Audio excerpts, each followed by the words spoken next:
you've invested a lot in your education, and people have invested in you. And let me tell you, the world needs your talents. Man, does it ever. The world needs a lot, and we need it from you. We really do. We need it from you young people. I mean, I'm not speaking for the rest of us up here, but I know I'm getting a little grayer. We need it from you, the young people, because remember this. So you got to get out there.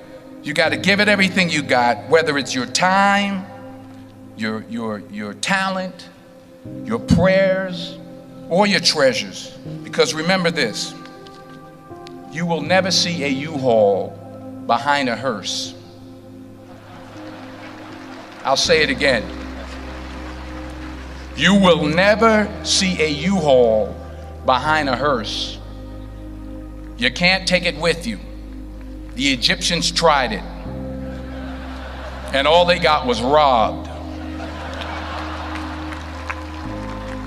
So the question is, what are you going to do with what you have? I'm not talking about how much you have.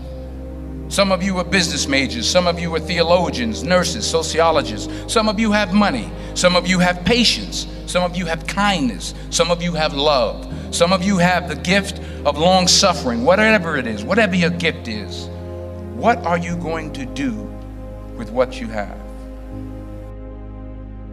Fail big. That's right. Fail big. Today is the beginning of the rest of your life, and it can be very frightening. It's a new world out there. It's a mean world out there, and you only live once. So do what you feel passionate about. Take chances professionally. Don't be afraid to fail. There's an old IQ test, was 9 dots, and you had to draw 5 lines with a pencil within these 9 dots without lifting the pencil. The only way to do it was to go outside the box. So don't be afraid to go outside the box.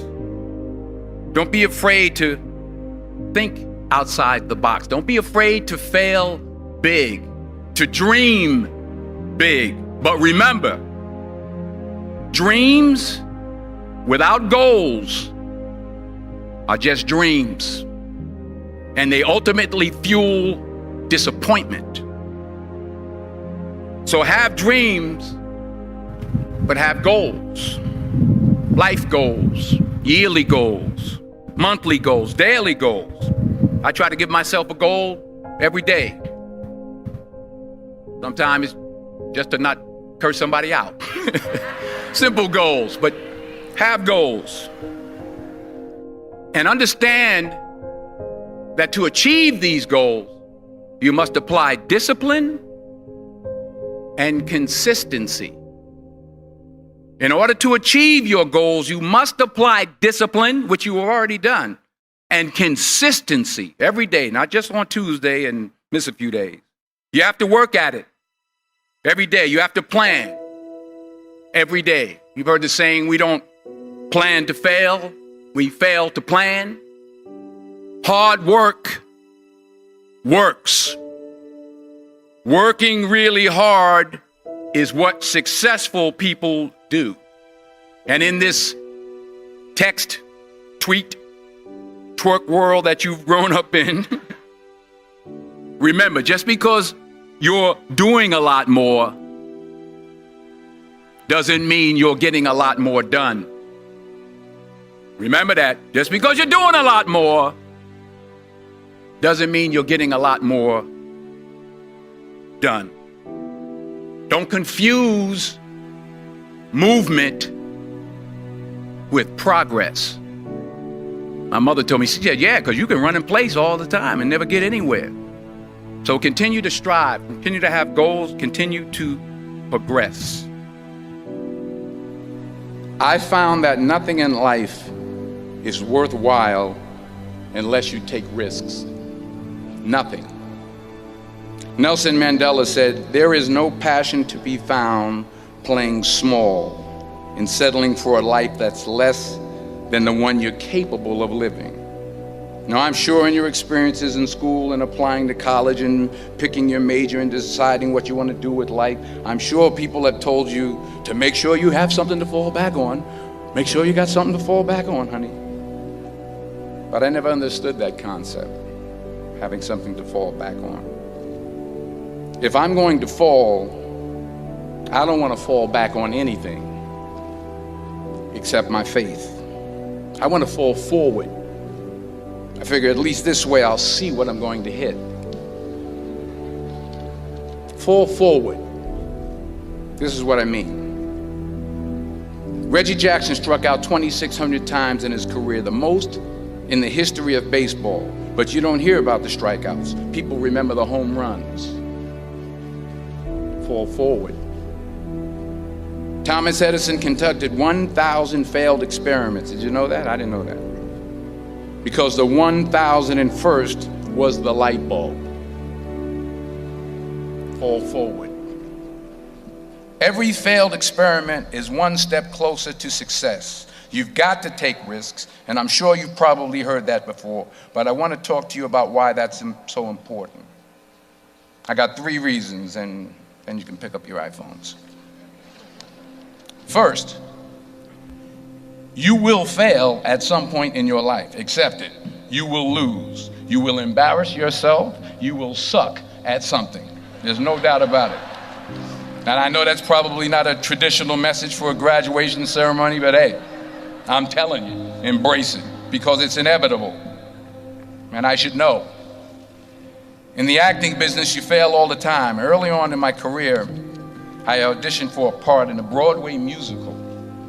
Perfect role for me, I thought, except for the fact that I can't sing. I didn't get the job. But here's the thing. I didn't quit. I didn't fall back. I walked out of there to prepare for the next audition, and the next audition, and the next audition. I prayed. I prayed, and I prayed. But I continued to fail, and fail, and fail. But it didn't matter, because you know what? There's an old saying, you hang around the barbershop long enough, sooner or later you're going to get a haircut. So you will catch a break, and I did catch a break. Last year, I did a play called Fences on Broadway.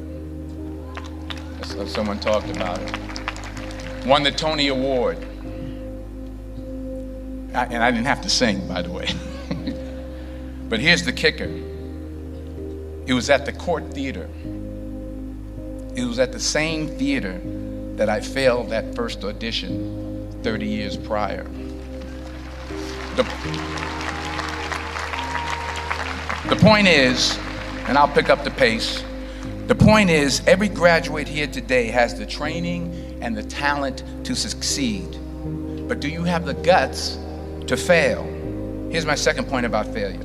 If you don't fail, you're not even trying. I'll say it again. If you don't fail, you're not even trying. My wife told me this great expression. To get something you never had, you have to do something you never did. Les Brown's a motivational speaker. He made an analogy about this. He says, imagine you're on your deathbed, and standing around your deathbed are the ghosts representing your unfulfilled potential. The ghost of the ideas you never acted on. The ghost of the talents you didn't use. And they're standing around your bed, angry, disappointed, and upset. They say, we came to you because you could have brought us to life, they say. And now we have to go to the grave together. So I ask you today, how many ghosts are going to be around your bed when your time comes? Because the chances you take, the people you meet, the people you love, the faith that you have, that's what's going to define you. Never be discouraged. Never hold back. Give everything you got. And when you fall throughout life, and remember this, fall forward. Say thank you for grace. Thank you for mercy. Thank you for understanding. Thank you for wisdom. Thank you for parents. Thank you for love. Thank you for kindness. Thank you for humility. Thank you for peace. Thank you for prosperity. Say thank you in advance for what's already yours. It's how I live my life. That's why I am, one of the reasons why I am today. Say thank you in advance for what is already yours. True desire in the heart for anything good is God's proof to you, sent beforehand to indicate that it's yours already. I'll say it again. True desire in the heart, that itch that you have, whatever it is you want to do, that thing that you want to do to help others and to grow and to make money, that desire, that itch, that's God's proof to you, sent beforehand already to indicate that it's yours. And anything you want good, you can have. So claim it. Work hard to get it. When you get it, reach back. Pull someone else up. Each one, teach one. Don't just aspire to make a living. Aspire to make a difference.